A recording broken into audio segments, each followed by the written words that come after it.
Na nga talaga yun. Yung paggawa ng bata. Yung pinakamasarap.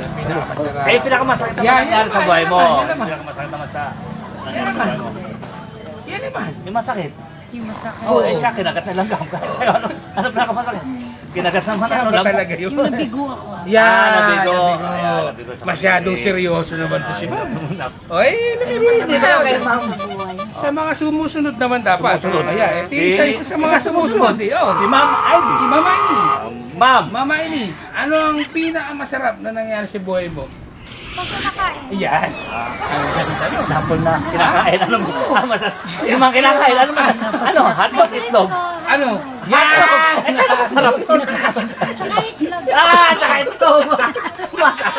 Kaya hotdog, itlog. Sa umaga ba ito? Yun, talagang mapapatunan. Amen. Merienda. Merienda rin. Hindi pa ang merienda saging? Hotdog pa rin. Matibay. Okay, masaya. Ay, yung tanong naman namin, pinakamasakit na nangyari Masakit. sa buhay mo. Sa nangyari sa buhay mo. Hindi ako nakakakain. Bakit hindi nakakakain ng hotdog? Dito. Ibang sakit ang nararamdaman. Susunod pa.